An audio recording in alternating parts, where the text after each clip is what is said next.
সাল্লাল্লাহু আলাইহি ওয়াসাল্লামের একটি স্বপ্ন। বাবারে, একটি স্বপ্ন যদি আজকে আপনারা ভালোভাবে সঙ্গে করে নিয়ে যেতে পারেন, আপনার জীবন মরণ দুইটাই সার্থক হয়ে যাবে। জান্নাতে যাবেন যে আটকানোর মতো কেউ থাকবে না, উল্কার মতো জান্নাতে যাবেন। কারো বাবার ক্ষমতা নেই আপনাকে আটকায় রাখার। সুবহানাল্লাহ বলেন। আমার নবীর স্বপ্নের কি পাওয়ার বুঝছেন? আমার নবীর স্বপ্নের কি পাওয়ার বুঝছেন? তাহলে স্বপ্ন ছাড়া যেগুলো সামনাসামনি বলছেন এগুলোর পাওয়ার কত? আরো অনেক বেশি। রাসূল করিম সাল্লাল্লাহু আলাইহি সাল্লামের স্বপ্ন ধাপ হলো কয়টা? 7টা। 7 ধাপের স্বপ্ন একটা একটা করে আবার পুনরাবৃত্তি করছি। আপনারা মনোযোগ সহকারে শুনবেন, ভালোভাবে শুনবেন, কথাগুলো নিয়ে যাইবেন। যদি আজকের এই আয়োজনটা না হইতো, নবীর স্বপ্নটা কোত্থেকে শুনতেন বাবাজি? নবীর স্বপ্নটা কোত্থেকে শুনতেন? আজকের এই আয়োজনটা যদি না হইতো তাহলে কে বলতো আপনার কাছে এই স্বপ্নটা? বলতো না হয়তো বা। আজকে এখানে 4-5 জন আলেম কথা বলবে, আরো হয়তো বা বলেছে, এক একজনে এক একটা কথা বলবে। মাহফিল না হইলে আপনি এই কথাগুলো কোত্থেকে পাইতেন? একটা কথা মনে রাখবেন যে আজকালের এই দিনের মাহফিলগুলো উম্মতের জন্য সবচেয়ে বড় নিয়ামক এবং নিয়ামত। কারণ ইসলাম প্রচারের গুরুত্বপূর্ণ একটি মাধ্যম, এর নাম হলো ওয়াজ মাহফিল। বাংলাদেশে ওয়াজের মাধ্যমে ইসলামের দাওয়াত ঘরে ঘরে আমরা পৌঁছে দিচ্ছি, ঠিক না বেঠিক? যদিও এই মাহফিলটা বাণিজ্যিক হয়ে গেছে কারো কারো ক্ষেত্রে, তারপরও এর মধ্যে যে কত পরিমাণ লাভ আছে ওইটা হিসাব করে শেষ করা যাবে না। এটা কারো কারো জন্য এটা বাণিজ্য, যারা বাণিজ্য করতে আসে তার জন্য বাণিজ্য। কিন্তু আপনারা যারা ওয়াজ শুনতে আসছেন, আপনারা তো ব্যবসা করতে আসেন নাই। আপনারা ওয়াজ শেষ করে এক একটা মিষ্টির পুটলা বা এক একটা বিরিয়ানির পুটলা 500 টাকার একটা নোট করে নিয়ে যাবেন, কেউ দিবে আপনাদের? দিবে না। এটা মাহফিল কর্তৃপক্ষ বা এলাকাবাসীর জন্য বাণিজ্য না, যদিও বাণিজ্যটা কেউ কেউ করে। এই বাণিজ্য যারা করে তারা আমাদের মতো লোকজন কিছুরা করে। বাণিজ্য যে ওয়াজে আসা, চুক্তি করে মোটা অঙ্কের টাকা নিয়ে যাওয়া, যেখানে টাকা বেশি আছে সেখানেই যাওয়া, যেখানে টাকা কম সেখানে না যাওয়া, সেখানকার মাহফিল ক্যান্সেল করে দেওয়া, মাহফিলের আগের দিন বলে দেওয়া আমাকে 40,000 টাকা অ্যাডভান্স করেন, আর মাহফিলের স্টেজে ওঠার আগে আমাকে আরও 10,000 টাকা দিতে হবে। এই ধরনের কিছু কিছু কথাবার্তাও আমাদের কিছু কিছু ব্যবসায়ী হুজুর যারা আছে বাণিজ্য করে, ওরা বলে থাকে। তো ওই জন্য বলবো যে এটা বাণিজ্য, তো মূলত আমাদের মতো বক্তারা এই ওয়াজটাকে বাণিজ্য মনে করে কেউ কেউ, কিন্তু আপনাদের তো এখানে বাণিজ্যের কোনো উদ্দেশ্য নাই, আছে নাই? অতএব কারণে কেউ কেউ সেটাকে বাণিজ্য আকারে নিলেও আপনারা সেটা নিচ্ছেন না। আপনাদের জন্য এই মাহফিলটা আল্লাহর পক্ষ থেকে বড় নিয়ামত এবং রহমত এবং হেদায়েত পাওয়ার মাধ্যম। কারণ এই যে স্বপ্নটা আমি বলবো, আল্লাহু আকবার, এই স্বপ্নটার প্রত্যেকটা পয়েন্ট উম্মতের জন্য বড় একটা নিয়ামত ইনশাআল্লাহ। আজকে ভালোভাবে নিয়ে যাইবেন। আবারও বলেন, স্বপ্নটা কার? নবীজি সাল্লাল্লাহু আলাইহি ওয়াসাল্লামের, আমাদের নবীর। এটা ঈসা নবীর স্বপ্নও না, মুসা নবীর স্বপ্নও না, আমার নবীর, যিনি ইমামুল আম্বিয়া, যিনি সাইয়্যিদুল আম্বিয়া, আশরাফুল আম্বিয়া, যিনি হাবিবুল্লাহ, আল্লাহর বন্ধু মুহাম্মদুর রাসূলুল্লাহ সাল্লাল্লাহু আলাইহি ওয়াসাল্লামের স্বপ্ন। শুরু করে দেই স্বপ্ন এবার। কষ্ট নিয়েন না আপনারা যে ডানে বামে হুজুর এত সময় কেন আপনি নষ্ট করলেন। না, আমি সময় নষ্ট করি না, এই কথাগুলো বলার প্রয়োজন বলে বলি। যুগ জমানা নষ্ট হয়ে যাইতেছে আসলে বাবা, ইসলামকে তো টিকায় রাখতে হবে। কিছু মানুষ তো নিঃস্বার্থভাবে এই লাইনে থাকতে হবে যে যারা ইসলাম প্রচারের জন্য কাজটা করে। আমি চাই আমাকে ওই কাতারের ভিতরে রাখার জন্য, যারা আমরা নিঃস্বার্থভাবে কাজ করি তাদের অন্তর্ভুক্ত আমাকে রাখার জন্য আমি চেষ্টা করি। এবং আপনাদের যেসব ছেলেরা আয়োজনটা করে তারাও তো মনে হয় নিঃস্বার্থভাবেই করে, আমার বিশ্বাসটা তো এখানে আছে। তারা নিঃস্বার্থভাবে করে, তা না হয় এত পরিশ্রম করে এলাকার লোকজনের সাথে অর্গানাইজ করে ঘরে ঘরে চাঁদা আনার জন্য গিয়ে টাকা এনে টাকাগুলো জমা করে 2 মাস 3 মাস পরিশ্রম করে আলেমুল আমাদেরকে দাওয়াত দিয়ে মাইকিংয়ের ব্যবস্থা, পোস্টারিংয়ের ব্যবস্থা, হ্যান্ডবিলিংয়ের ব্যবস্থা, স্প্যান্ডেল করা, ইত্যাদি ইত্যাদি করা, খাওয়া দাওয়ার আয়োজন করা, সব কিছু করা। এর পিছনে তাদের উদ্দেশ্য কি? তারা কি এর পিছনে দুনিয়ার কোনো উদ্দেশ্য লালন করে? আমার তো মনে হয় দুনিয়ার কোনো উদ্দেশ্য লালন করে না। আজকে যদি এই ছেলেগুলোকে মাহফিল করার জন্য সুযোগটা দেওয়া না হতো, আর তারা যদি সুযোগটা না পাইতো, ঠিকই তো অনেক ছেলেদের মানসিকতা এরকম, শীতকালীন একটা আয়োজন করে ফেলি না, মাহফিল যেহেতু হলোই না, অন্ততপক্ষে একটা সাংস্কৃতিক অনুষ্ঠানের আয়োজন করি, কিছু নাচানাচি হয়ে যাক না, 31st নাইট কেন্দ্রিক আরেকটা উলঙ্গ নাইসের ব্যবস্থা করে ফেলি না। তো আমাদের ছেলেরা তো সেটা করতে পারতো, এই গ্রামের যুব সমাজ তো সেটা করে নাই, না করে তারা করেছে মাহফিল। সেখানে মানুষ শুনবে কোরআনের শব্দ বাক্য, কোরআনের তেলাওয়াত, তারা শুনবে আমার নবীর গুণকীর্তন, তারা শুনবে জিকির আসকার, তারা শুনবে আমার নবীর উপরে দরুদ, তারা শুনবে মুহাম্মদুর রাসূলুল্লাহ সাল্লাল্লাহু আলাইহি সাল্লামের স্বপ্ন। কি দারুণ একটা ব্যবস্থা করেছেন। এই জন্য কি ছেলেদেরকে ধন্যবাদ দেওয়ার প্রয়োজন আছে বলে মনে করি না? হ্যাঁ, হাইয়াহুমুল্লাহু হায়াতান তাইয়্যিবা, আল্লাহ তাদেরকে উত্তম জিন্দেগি দান করুন, সবাই বলেন আমিন। আমি ধন্যবাদ যুবকদেরকে জানাই। আরে আজ থেকে 20 বছর আগেও তো যুবকদেরকে মাহফিলে পাওয়া যেত না, তারা কোনা কানায় চিপা চাপাই গান নাটকের ব্যবস্থা করতো, পালা গানের ব্যবস্থা করতো, আর আমি আর আমার বাবা লাঠি নিয়ে পিটাইতে যাইতাম বন্ধ করার জন্য। বাপ বেটে মিলেও পারতাম না, তাদের শক্তিটা অনেক বেশি শক্তি ছিল। যুবকরা সবাই একদিকে, আর আমি আর আমার বাবা আর একদিকে, বাপ বেটা দুইজন লাঠি নিয়ে গেলাম ওখানে, পারলাম না তাদের সাথে। তারা আছে শত শত হাজার হাজার যুবকদের জন্য, তো তখন তাদের সাথে কোলাইতে পারতাম না। আলহামদুলিল্লাহ আজকালের যুবক, আপনাদের সন্তানেরা সেই কাজে যায় না, তারা মাহফিল করায়, তারা যাত্রার ব্যবস্থা করে না, তারা মাহফিল করে। সাংস্কৃতিক অনুষ্ঠানের নামে অপসংস্কৃতির ছাইলাভ চালিয়ে দেয় না, তারা আজ মাহফিল করে। সেই বন্ধুরা তারা আজকে নাটক আর পালা জারি গানের ব্যবস্থা করে না, তারা আজ মাহফিল করে। এসব যুবকদের কপালে চুমু খাওয়া উচিত যে বাবা তুই আমার যোগ্য সন্তান, তুই পারতে একটা পালা গানের ব্যবস্থা করতে, সেটা করস নাই, বন্ধুদেরকে নিয়ে মাহফিলের আয়োজন করেছস। আমার মনে হয় কাজটা এখন ভালোই হচ্ছে। বাংলাদেশের জন্য অন্ততপক্ষে এই দিকটা একটা গুরুত্বপূর্ণ মাইল ফলক। কারণ বাজিতপুর কেন, সারা দেশেরই যুবকরা এখন মাহফিল করে।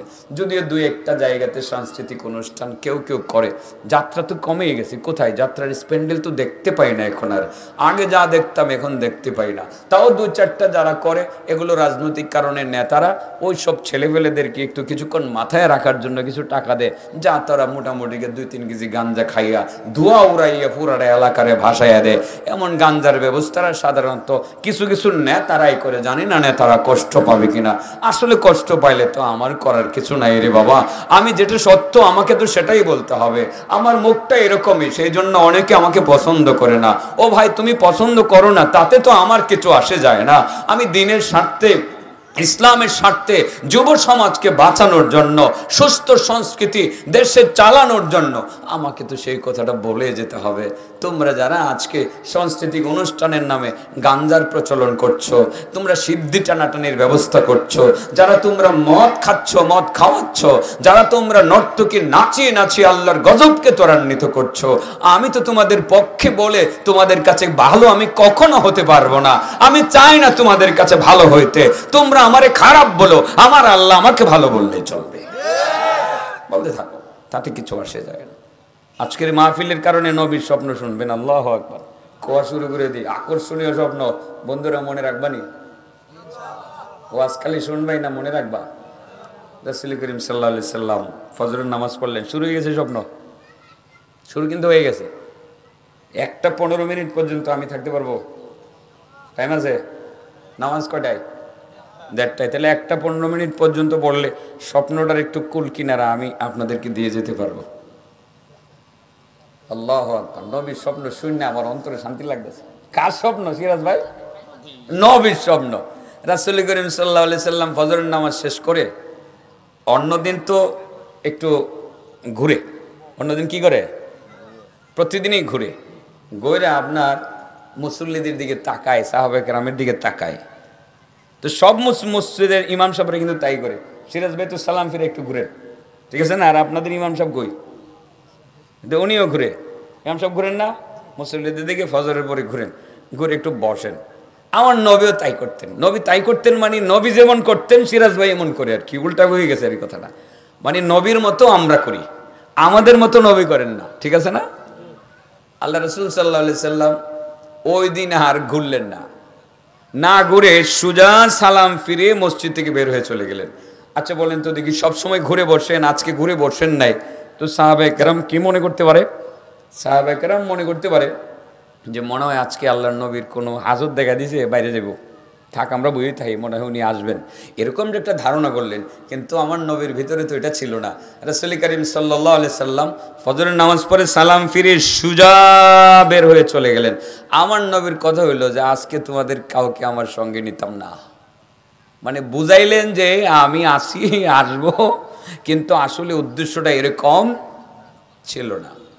বের হয়ে সুজা চলে গেলেন মদিনার এক গলিতে, এক সাহাবীর বাড়িতে, তার নাম আব্দুর রহমান ইবনে সামুরা, আউফ না, আব্দুর রহমান ইবনে সামুরার বাড়িতে চলে গেলেন। বাড়িতে গিয়ে দরজায় নক করলেন, দরজাটা খুললেন আব্দুর রহমান ইবনে সামুরা। দেখা এটা কি হইল রে, আমার অন্ধকার দিয়ে আলোকিত হয়ে গেল অন্ধকার ঘর। বুঝতে পারে না, আরে অন্ধকার ঘর আলোকিত হইলো কিভাবে? তাকায় দেখে নবী এসে গেছে। নবী গেলে অন্ধকার ঘর কি অন্ধকার থাকবো না, আলোকিত হয়ে যাইব? আমার নবীর চেহারাতে আল্লাহ নূর দিছিল, আল্লাহু আকবার, নবীর নূরে পুরা ঘর আলোকিত হয়ে গেল।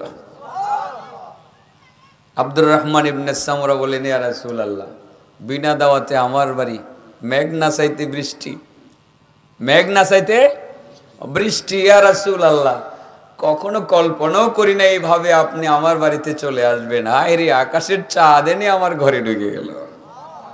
ইয়া রাসূলুল্লাহ, ইয়া হাবিবাল্লাহ, জানি না কেন আপনি এইভাবে আমার ঘরে চলে আসলেন, দাওয়াত করে আপনাকে আনা সম্ভব না, বিনা দাওয়াতে আপনি আমার বাড়িতে চলে আসলেন, নিশ্চয়ই কোনো কারণ থাকতে পারে। ইয়া রাসূলুল্লাহ, ইয়া হাবিবাল্লাহ সাল্লাল্লাহু আলাইহি ওয়াসাল্লাম, নবী গো, আপনি আমার বাড়িতে বিনা দাওয়াতে কেন আসলেন, যদি কারণটা বলতেন। রাসূল বলেন, আব্দুর রহমান, নিশ্চয়ই কারণ আছে, সেই জন্য আমি তোমার বাড়িতে চলে আসছি। বুঝতেই পেরেছ, মনের কিছু কথা বলবো, কাউকে সঙ্গে আনি নাই, আবু বকরকে সঙ্গে আনি নাই, ওমর আলী উসমান কাউকে সঙ্গে করে নিয়ে আসি নাই। আজকে তোমার বাড়িতে আসলাম আমার একটা কথা তোমার কাছে বলবো বলে। আব্দুর রহমান, শোনো, গত রাত আমি একটা স্বপ্ন দেখছি, আমি চিন্তা করলাম আমার স্বপ্নটা আমি তোমার কাছে বলবো। সেই চিন্তা করে আমি মসজিদে কোনো সময় ব্যয় করে নাই, সালাম ফিরিয়ে একা একা কাউকে সঙ্গে না নিয়ে তোমার বাড়িতে চলে আসলাম। আব্দুর রহমান, আমার গত রাতের স্বপ্নটা তুমি শুনবানি, যদি তুমি শুনতে চাও অনুমতি দাও, আমার স্বপ্নটা আমি তোমার কাছে বলবো। কেমন সানকো পাইল আব্দুর রহমান ইবনে সামুরা, নবী তারে পছন্দ করে তার বাড়িতে গেছে, তার কাছে স্বপ্ন কইতো। এবার বলেন কেমন সানকো পাইল আজিম, আমার বাড়িতে যদি আইতো, আল্লাহু আকবার, স্বপ্ন যোগীও যদি আইতো, কেউর কাছে কইলাম নইলে না কইয়া ভোরের দিন মানুষের খাসি জবাই করে খাওয়াইলাম। আসলে স্বপ্ন যুগেও যদি নবী আমার কাছে আইতো, আমার বাড়িতে আইতো, কইলাম নইলে কেউর কাছে যে আমি নবীরে দেখছি। কিন্তু একটা কাজ করলাম বলে, অন্তত পক্ষে 5টা খাসি জবাই করে আলিমুল আমার খাওয়াইলাম বলে।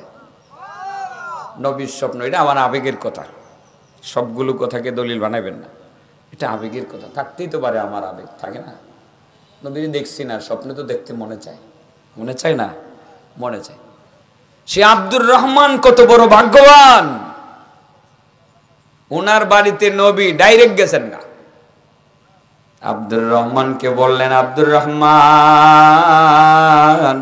স্বপ্ন দেখছি, মনে চাইলো তোমার কাছে বলতাম, তুমি শুনবানি। আব্দুর রহমান বলেন, ইয়া রাসূলুল্লাহ, ইয়া হাবিবাল্লাহ, আমার মনে হয় এই পৃথিবীর মধ্যে আমি সবচেয়ে বড় ভাগ্যবান, কারণ আপনি নবী, আপনার স্বপ্ন বলার জন্য আমাকে মনোনীত করেছেন। আপনার তো আরো বড় বড় সাহাবা আছে, সাহাবী আছে, তাদেরকে নির্বাচন না করে আমাকে নির্বাচন করলেন। নবী গো, আমার মনে হয় এই পৃথিবীর মধ্যে আমি বড় সবচেয়ে ভাগ্যবান আল্লাহর বান্দা। ইয়া রাসূলুল্লাহ, আপনার স্বপ্নটা দয়া করে আমার কাছে বলুন। আল্লাহ রাসূল সাল্লাল্লাহু আলাইহি ওয়াসাল্লাম বলেন, আব্দুর রহমান শুনো, প্রথমে আমি দেখলাম আমার একজন উম্মতের কাছে আজরাইল এসে হাজির হয়ে গেছে। কে আসছে? একটা একটা পয়েন্ট করে শুরু করছি, মনে রাখেন প্রত্যেকটা, এখন মনে রাখতে হইব। জিগামু চাচা, জিগামু কিন্তু অনেকটা একটা। প্রথম দেখলাম আমার একজন উম্মতের কাছে আজরাইল চলে এসেছে। আজরাইল এসে তার জান কবজ করার জন্য তাকে ধাওয়া করতেছে, ধরার চেষ্টা করতে আছে। কিন্তু আমি স্বপ্নে দেখতেছিলাম আমার উম্মত দৌড়তে আছে, প্রচন্ড গতিতে দৌড়তে আছে। আজরাইল মনে হয় এই ধরে ফেলবে, ধরতে পারে না, ধরে ফেলবে, ধরতে পারে না। স্বপ্নের মধ্যে আমি শুধু দেখতেছিলাম, কোনো সাহায্য করতে পারতেছিলাম না। এক নম্বর মনে রাখেন, কে দৌড়াইতেছে? আজরাইলে। Serial number 1। কয়টা হবে? কয়টা? 7টা হবে। 2 নম্বরে আমি দেখতেছিলাম আব্দুর রহমান, আমার একজন উম্মতের সামনে শয়তান এসে হাজির হয়ে গেছে। শয়তান এসে আমার উম্মতকে বড় ত্যক্ত বিরক্ত করতে আছে। আমার উম্মতকে ডান দিকে ফেলে দেয়, আবার বাম দিকে ধাক্কা দিয়ে ফেলে দেয়, আবার সামনের দিকে ফেলে দেয়, আবার পিছনের দিকে ফেলে দেয়। আমার উম্মত বড় কষ্টের মধ্যে আছে, কিন্তু স্বপ্নে আমি কোনো কিছু করতে পারলাম না। কটা গেল? হ্যাঁ, আজরাইলের দৌড়াইতে আছে। আমি ব্যবস্থা করে দিয়ে যাবো কেমনে আজরাইলের দৌড় থেকে বাঁচতে পারবে।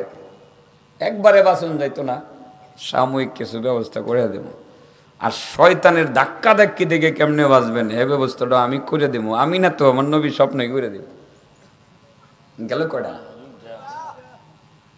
রাহমাতুল লিল আলামিন বলেন, আমার সাহাবী আব্দুর রহমান, আমি 3 নম্বরে দেখতেছিলাম আমার আরেকজন উম্মতের কাছে আযাবের ফেরেশতা এসে হাজির হইয়া কয়, আল্লাহর বান্দা, কবরে আয়, তোর হাড্ডি গুঁড়া করব। তুই কবরে আয়, তোর হাড্ডি গুঁড়া করব। রাসূল বলেন, আমার উম্মতকে ডাইরেক্ট আযাবের ফেরেশতা যখন কবরের আযাবের ভয় দেখাইতেছিল, আমার কাছে বড় খারাপ লাগতেছিল। আর আমার উম্মত আযাবের ফেরেশতাকে বড় ভয় পাইতে পাইতে তার শরীরের মধ্যে কাঁপুনি শুরু হয়ে গেল। আমার উম্মত সে আযাবের ফেরেশতা থেকে নিজেকে দূরে সরাইতে পারতেছে না। আর স্বপ্নের মধ্যে আমার উম্মতের কোনো উপকার আমি করতে পারলাম না। কটা গেছে? 1 নম্বরে আজরাইলে দৌড়াইতে আছে, 2 নম্বরে শয়তানের ত্যক্ত বিরক্ত করতে আছে, 3 নম্বরে আযাবের ফেরেশতা আযাবের ভয় দেখাইতে আছে। বাবা, একটা স্বপ্ন যদি আজকে নিতে পারেন, আপনার ও আযার বেশি দরকার নেই।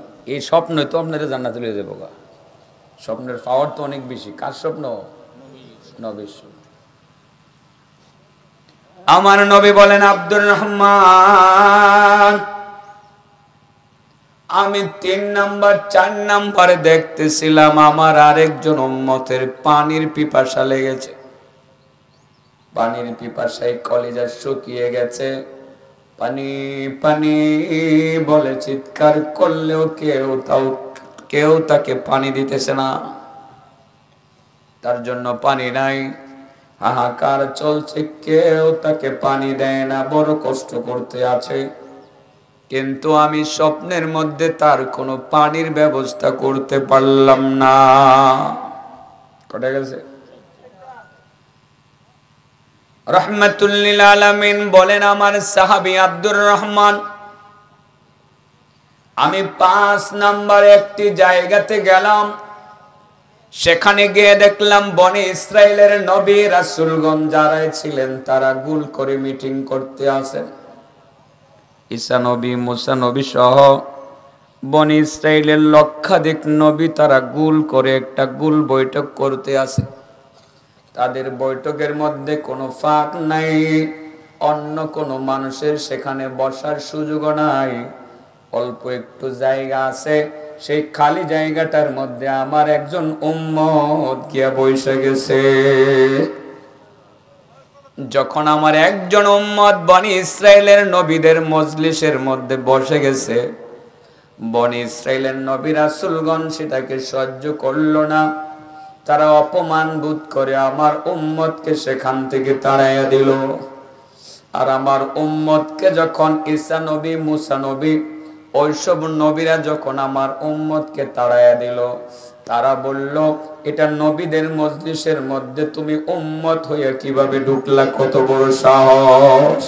কিন্তু তারা সেটা ভাবে নাই, এই উম্মত যে আমার উম্মত, আমার উম্মতকে এখান থেকে বের করে দেওয়ার পরে আমার কাছে অপমানিত বোধ হলো। আমার ভালো লাগলো না, আমি অপমান বোধ করলাম।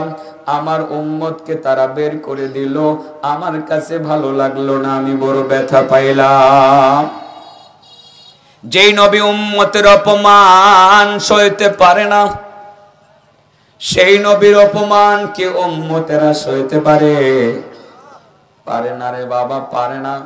সত্যিকার মুসলমান নবীর অপমান কখনো সইতে পারে না।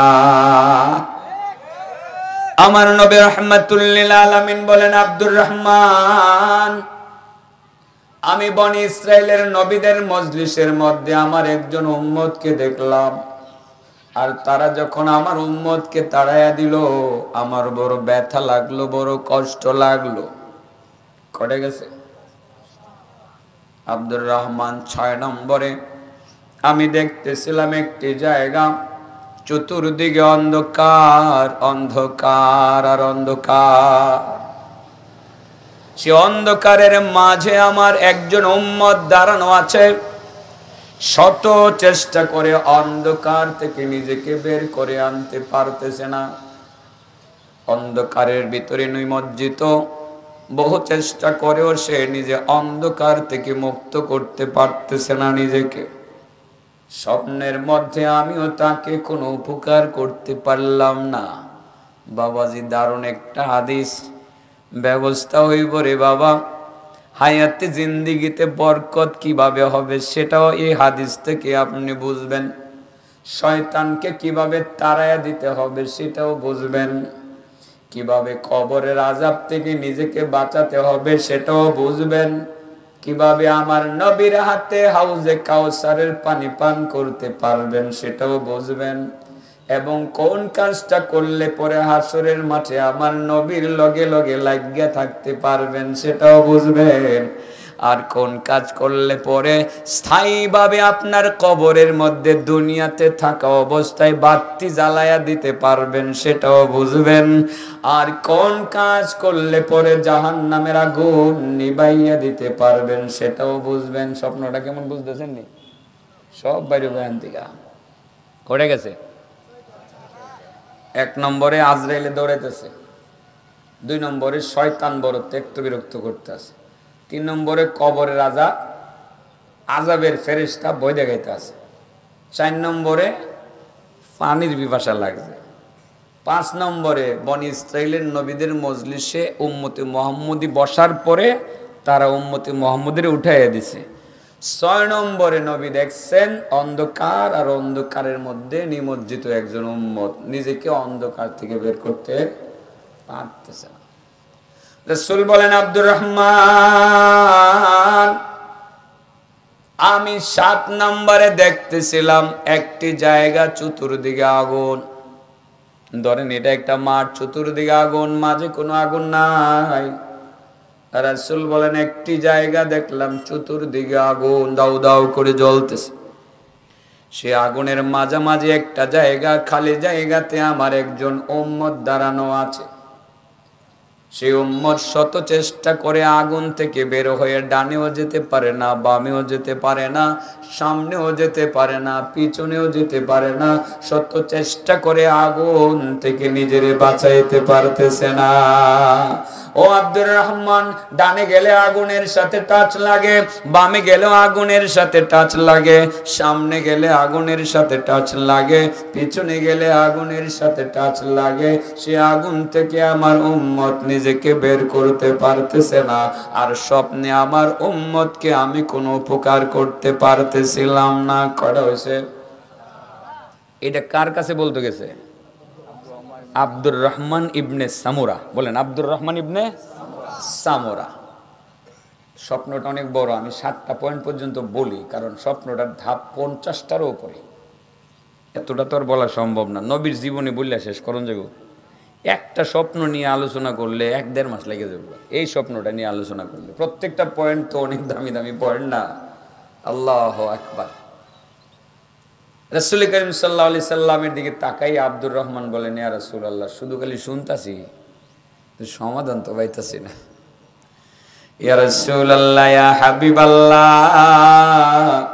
স্বপ্ন শুধু শুনলাম কিন্তু কোনো ব্যাখ্যা পাইলাম না। নবী গো, দয়া করে বিস্তারিত ব্যাখ্যা বলে দেন।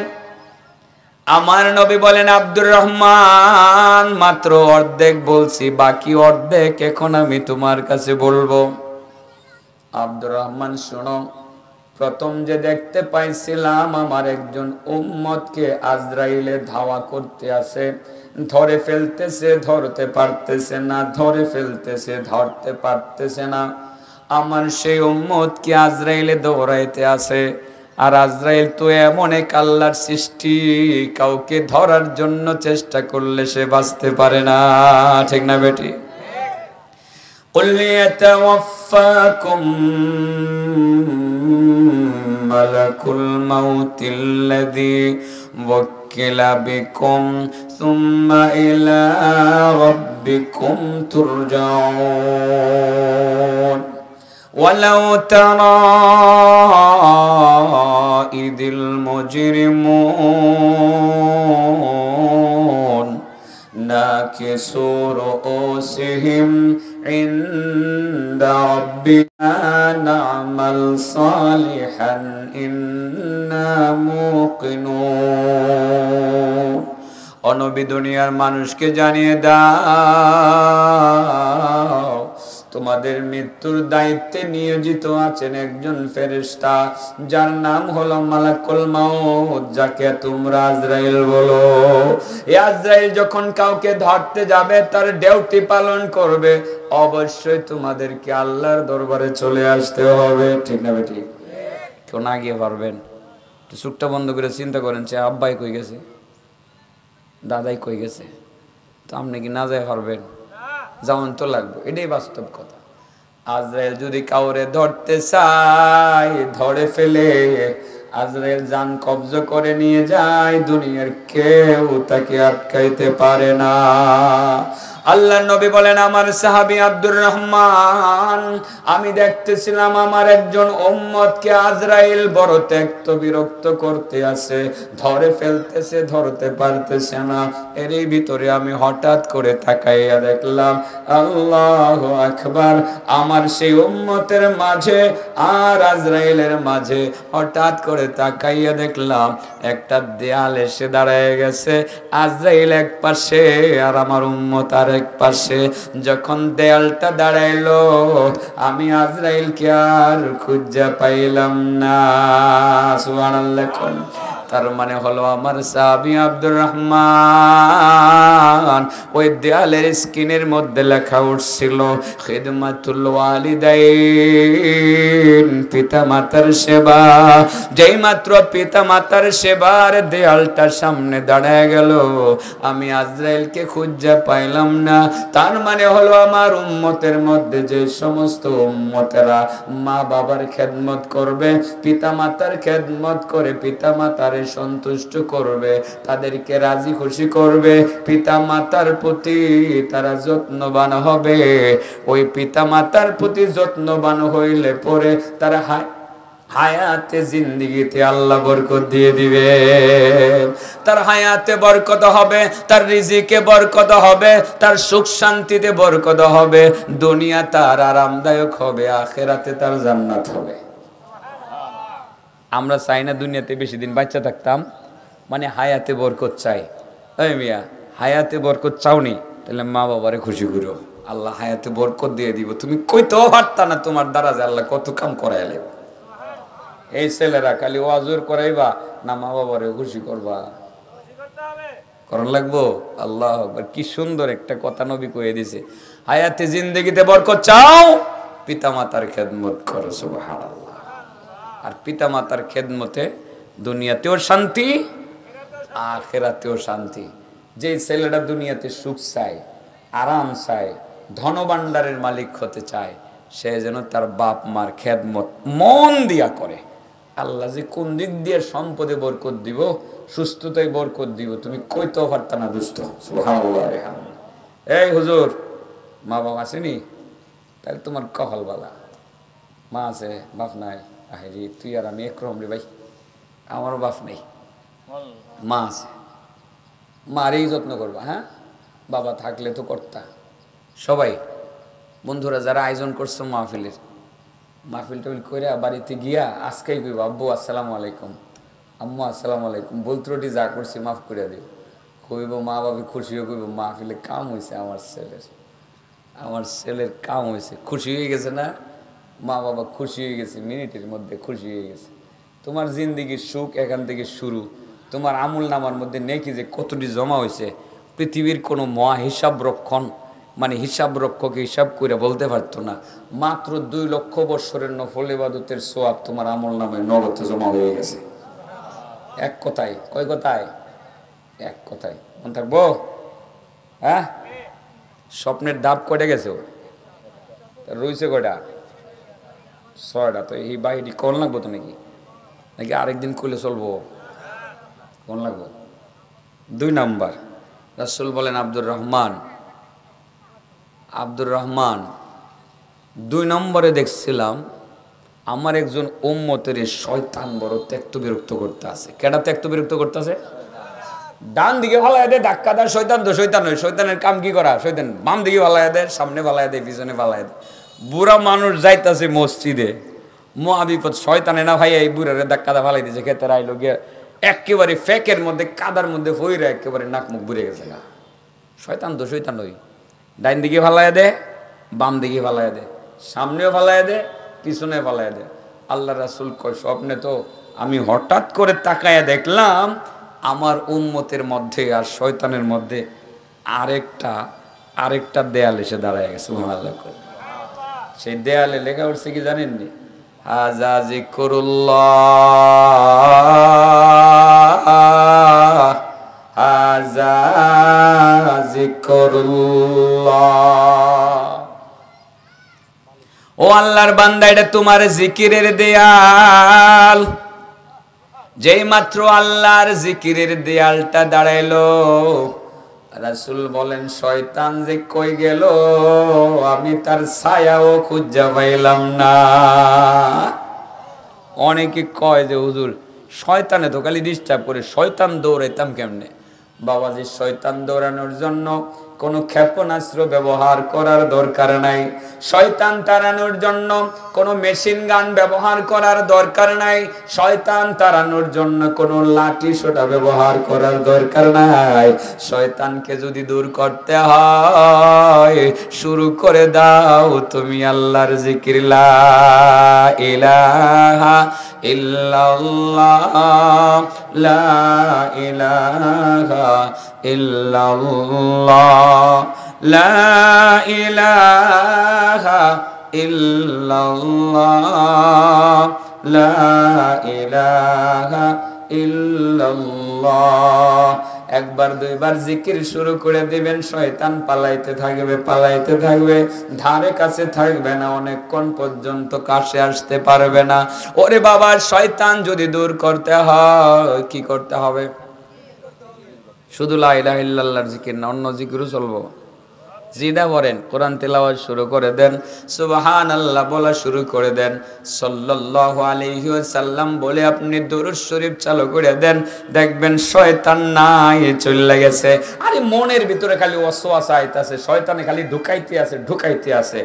আপনারও মনে হয়েছে শয়তানে না আমার ভিতরে ফেস লাগাইতেছে, লা ইলাহা ইল্লাল্লাহ লা হাওলা ওয়ালা কুওয়াতা ইল্লা বিল্লাহ, যে কই যাইব বলায়া আপনি খুঁজে হইতেন না। সুবহানাল্লাহ।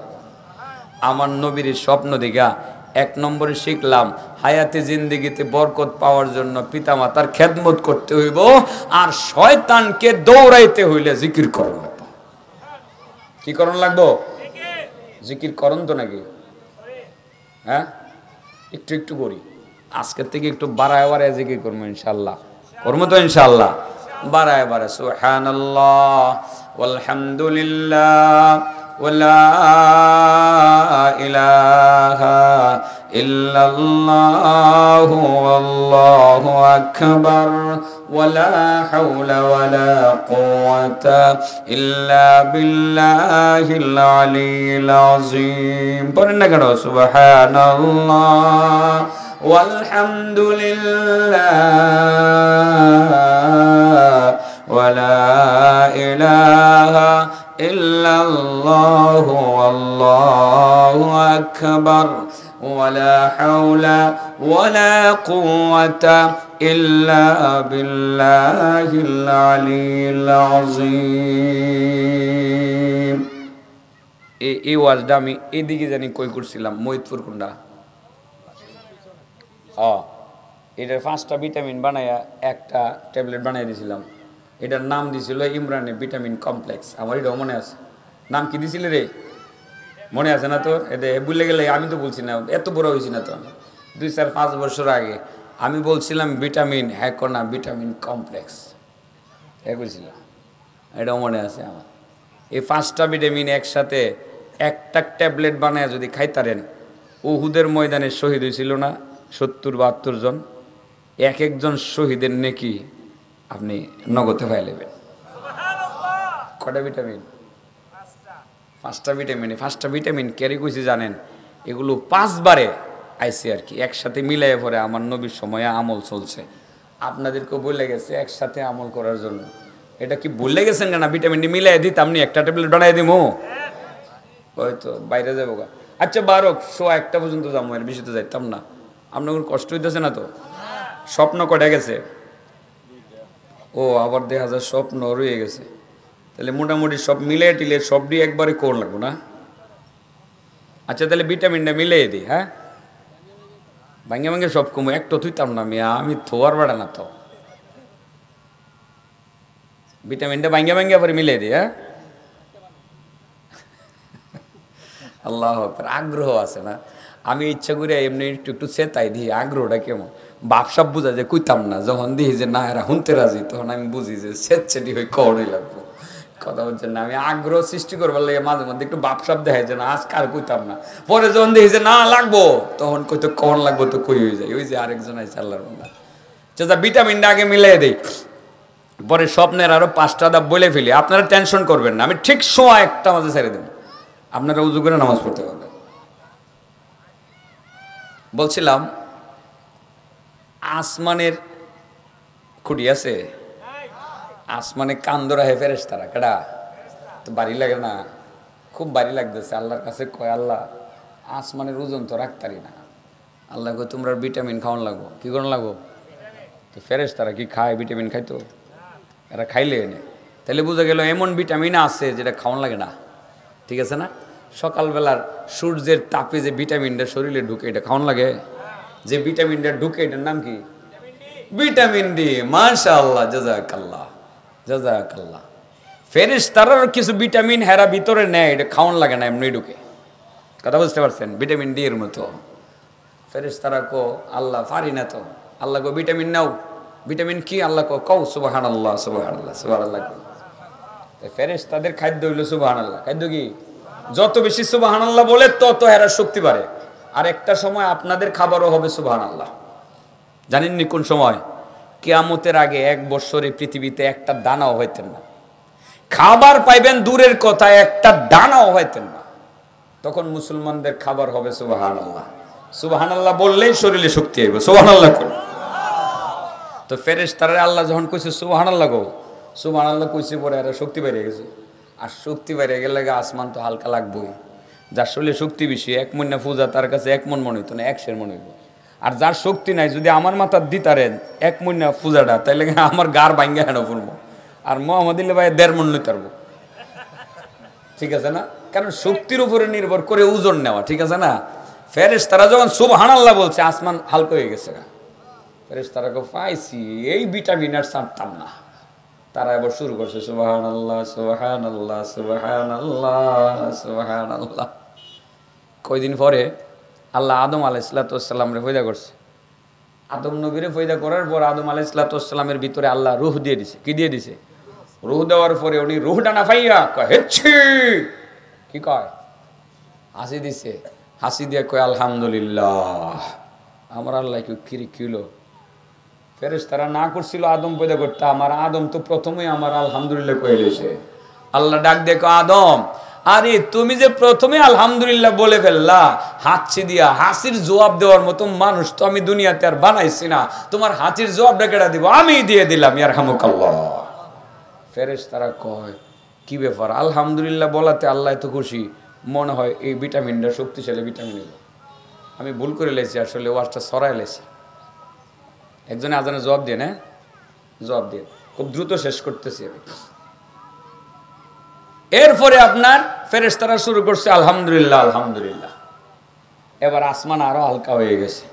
এরপরে আল্লাহ রাব্বুল আলামিন হযরতে নূহ আলাইহিস সালামকে দুনিয়াতে পাঠাইছে। 950 বছর পর্যন্ত কালিমার দাওয়াত দিছে, লা ইলাহা ইল্লাল্লাহ। মার খাইছে, এরপরে ছাড়ছে না। ফেরেশতারা কি কয়? ফেরেশতারা কই কি রে, এই নবীরে এত মাইর দেওয়ার পরও লা ইলাহা ইল্লাল্লাহ ছাড়ে না, তাহলে মনে হয় এই কালিমাটা অনেক দামি। হেরা ধরছে এটারেও, 3টা মিলাইছে আবার, সুবহানাল্লাহ আলহামদুলিল্লাহ ওয়ালা ইলাহা ইল্লাল্লাহ। এরপরে ইব্রাহিম আলাইহিস সালাম আল্লাহ পরীক্ষা করতে চাইছে, এই তুমি তোমার সন্তান কোরবানি করো। উনি কোরবানি করতে গেছে, এটা আমি আল্লাহকে তুমি পরীক্ষাত পাস, জান্নাত থেকে একটা পশু পাঠায় দিই, তোমার সন্তানের কোরবানি করো না। এই কথা বলতে বলতে সাথে সাথে দুম্বা একটা এসে গেছে।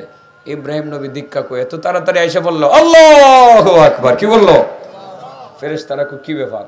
ইব্রাহিম নবীর জবান থেকে বাইরেছে, এটা 4 নম্বর ভিটামিন।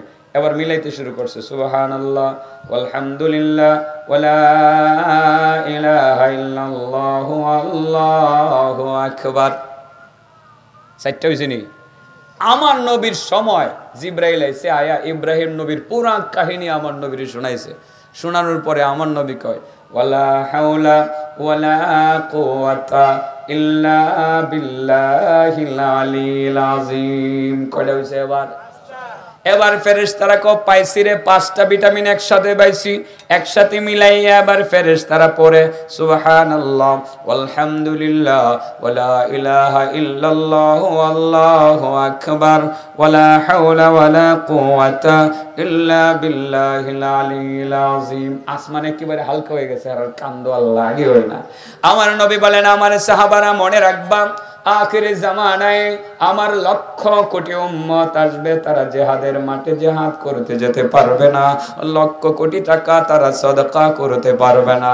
তারা যদি ওই 5টা কালিমারে 5টা ভিটামিনের একসাথে মিলাইয়া জিকির করতে পারে, তারা জিহাদের ময়দানে শরীক হইয়া শহীদ যারা হবে তাদের মর্যাদা তারা অর্জন করতে পারবে, এবং লক্ষ কোটি টাকা দানের নেকি তারা কামাই করবে। দৈনিক এই জিকিরটা করবেন, শহীদের সওয়াবও পাইবেন, কোটি কোটি টাকা দানের সওয়াবও পাইবেন, আর শয়তানকেও ধরাইতে পারবেন। এবার দেখেন কেমনে শেষ হয়। আমার নবীর স্বপ্নের ডাব কয়টা? 1 নম্বরে আজরাইলে দৌড়াইতেছে, ঠিক আছে না? 2 নম্বরে শয়তানে ত্যক্ত বিরক্ত করতে আছে। শয়তান থেকে বাঁচার জন্য, শয়তানকে দূরে সরানোর জন্য কি করণ লাগবে? কেউ পানি দেয় না। হঠাৎ করে তাকায় দেখি আমার উম্মতের সামনে একটা সাইনবোর্ড এসে দাঁড়ায় গেছে, যে সাইনবোর্ডে লেখা উঠছে সিয়াম সিয়াম সিয়াম, রোজা রোজা রোজা। যেই মাত্র রোজার সাইনবোর্ডটা দেখলাম কে যেন আমার উম্মতের হাতে ধরলো, আর সামনে একটা কূপ হয়ে গেল। কে যেন আমার উম্মতকে কূপ থেকে পানি উঠাইয়া ঠান্ডা পানি পান করাইয়া তার কলিজা ঠান্ডা করে দিল। তার মানে ও আব্দুর রহমান, আমার যে সব উম্মতেরা রোজা রাখবে, হাসরের ময়দানে আমি নবী নিজে তারে হাউজে কাউসারের পানি পান করাইয়া কলিজা ঠান্ডা করে দেব। সুবহানাল্লাহ। স্বপ্নটা দামি না সস্তা?